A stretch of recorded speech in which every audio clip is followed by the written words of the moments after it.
کہ تم دنیاوی دن کا آغاز بھی عبادت سے کر رہے ہو اور اسی لیے فرض نماز جماعت سے ہے، ورنہ تو اللہ کو وہ اعمال بھی ناپسند ہیں جن میں دکھاوے کا شائبہ بھی ہو۔ تم نے غور نہیں کیا پتر کہ اجتماعی عبادت صرف فرض نماز ہے، باقی نماز تو گھر جا کر پڑھنا ہی بہتر ہے۔ تو دن کی نماز کو تو دنیا ہی کا کام سمجھو، تو دن میں نوافل پڑھے جا سکتے ہیں؟ یہ بہت نازک سوال ہے پتر۔ پڑھ سکتے ہو، مگر اس صورت میں کہ تم پر تمہارے اہل خانہ کے، پڑوسیوں، رشتہ داروں اور بستی والوں کے جو حقوق ہیں وہ تم نے احسن طریقے سے ادا کر دیے اور اپنے لیے حلال رزق بھی حاصل کر لیا، اور اس کے بغیر دن میں نوافل پڑھنے کا اجر نہیں۔ یہ تو میں نہیں کہہ سکتا، کوئی بھی نہیں کہہ سکتا۔ دیکھو نا، دو باتیں ہیں اس میں، ایک تو تم کسی کی حق تلفی کر رہے ہو، دوسرے لوگ تمہیں دیکھیں گے تو اس عبادت کی بنیاد پر تمہیں عابد و زاہد اور متقی اور پرہیزگار سمجھنے لگیں گے۔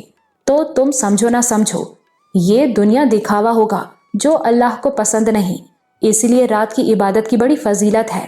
بھئی رات کی عبادت تو محبت ہے، تھکے ہوئے ہو، جی چاہتا ہے کہ بس لیٹو اور سو جاؤ، لیکن جا کر وضو کرتے ہو، پھر نماز پڑھتے ہو، قرآن پڑھتے ہو، ذکر و استغفار کرتے ہو، اس وقت میں جو خالص تمہارا اپنا ہے اور تمہیں دیکھنے والا کوئی نہیں۔ اس عبادت سے تم دنیا میں عزت اور شہرت نہیں کما رہے، صرف اللہ کی خوشنودی حاصل کر رہے ہو۔ اب دوسرے زاویے سے سوچو، اپنے محبوب سے تو ہر کوئی تنہائی میں ملنا چاہتا ہے، ربط خاص تو خلوت میں ہی ہے نا، جلوت میں تو رسوائی ہوتی ہے۔ اچھے عاشق تو رسوائی گوارا نہیں کرتے، محبوب کو بھی یہ اچھا نہیں لگتا۔ تو پتر، تنہائی اور خلوت تو رات میں، رات کے اندھیرے میں ہے، جب کوئی تمہیں دیکھنے والا نہیں سوائے تمہارے محبوب کے۔ سمجھ رہے ہو نا پتر؟ رات پردہ پوش۔ عبدالحق نے دل میں سوچا، جی میں سمجھ رہا ہوں۔ اس نے مولوی صاحب سے کہا۔ مہر علی صاحب نے گہری سانس لی۔ دیکھو پتر، انسان کی فطرت ایسی ہے کہ گناہ کی طرف لپکتا ہے، اس کے لیے گناہ ہلکا ہے اور نیکی بھاری۔ اللہ گناہ کو پسند نہیں کرتا، لیکن بندے کی توبہ اسے بہت پسند ہے۔ لیکن بندے کے کھل کر اعلانیہ گناہ کرنے پر اللہ غضبناک ہوتا ہے، کیونکہ یہ ڈھیٹائی بلکہ اس سے بھی بہت آگے بڑھ کر اللہ کے خلاف اعلان بغاوت ہے۔ اور یاد رکھو، نیکی ہو یا گناہ، اللہ یہ پسند نہیں کرتا کہ بندہ اس پر گواہ بنائے، اور اللہ بہت کافی ہے گواہی کے لیے۔ وہ سمیع و بصیر ہے، علیم و خبیر ہے، سب کچھ جانتا ہے۔ گناہ کی تشہیر کی تو تم نے بغاوت کی، اعلان جنگ کیا، نیکی کی تشہیر کی تو نیک نامی اور عزت کی شکل میں صلہ وصول کر لیا۔ وہ رحیم و کریم اجر سے تو پھر بھی محروم نہیں کرے گا، لیکن جو بے حساب اجر مل سکتا تھا وہ تم نے کھو دیا۔ اور پتر، اللہ ستار العیوب ہے، پردہ رکھنے والا، وہ تو گناہ گاروں کا بھی پردہ رکھتا ہے۔ اس نے رات بنائی، پردہ پوش، گناہ بھی چھپا لیتی ہے اور نیکی بھی، جبکہ معاف کرنے والا اور اجر دینے والا تو سب کچھ جانتا ہے۔ وہ نیکی، وہ عبادت جس پر اس کے سوا کوئی گواہ نہیں، وہ تو عشق ہے، اور اس کے اجر کا تو کوئی اندازہ ہی نہیں لگا سکتا۔ اور وہ ستار تو اپنے بندوں کے گناہ بھی بندوں پر آیا نہیں کرتا۔ اب سوچو، رات نہ ہوتی تو کیا ہوتا؟ رات پردہ پوش ہے۔ اللہ نے جو کچھ بھی پیدا فرمایا اس میں اتنے بھید ہیں کہ بندہ پوری عمر کھوجتا رہے تو بھی اس پر نہ کھلے۔ مولوی صاحب نے کہا، رات کے بھیدوں کے بارے میں سوچتے رہا کرو پتر، اور اللہ سے پوچھا کرو۔ عبدالحق کو میر کا ایک شعر یاد آ گیا، یہی جانا کہ کچھ نہ جانا میر، سو بھی ایک عمر میں ہوا معلوم۔ نادرہ کو اب رات سے خوف آتا تھا، بلکہ سچ تو یہ ہے کہ اسے رات سے نفرت ہو گئی تھی۔ اسے لگتا تھا کہ رات کا سکون اور راحت وہ پیچھے ہندوستان میں ہی چھوڑ آئی ہے۔ پاکستان میں جو اس نے پہلی رات گزاری تھی، اس سے رات کی خوفناکی کا آغاز ہوا تھا، اور اسی کے بعد اس نے کوئی رات سکون کی نہیں گزاری تھی، اور رات کی نیند کو تو وہ ترس ہی گئی تھی۔ شام ہوتے ہوتے اس کا خوف بڑھتا جاتا، اور سورج غروب ہونے کے بعد تو وہ اندر ہی اندر لرزتی رہتی تھی۔ دوسرے اسے شام کے بعد سج سنور کر کوٹھے پر بیٹھنے سے نفرت تھی، حالانکہ اسے کبھی بہت زیادہ دیر وہاں نہیں بیٹھنا پڑتا تھا۔ اسے ان لڑکیوں پر ترس آتا تھا جو بعض اوقات گھنٹوں وہاں بیٹھی رہتی تھیں۔ کوٹھے پر وہ جتنی دیر بیٹھتی، سر جھکائے رہتی، نگاہ اٹھانا تو اس کے لیے ممکن ہی نہ تھا۔ وہ تو بس یہ سوچتی رہتی تھی کہ زمین دھنس جائے اور وہ اس میں سما جائے۔ اس ذلت کے بارے میں اس نے کبھی سوچا بھی نہیں تھا، اور وہ اس کی مستحق بھی نہیں تھی، مگر اب اس میں ایک تبدیلی آ گئی تھی۔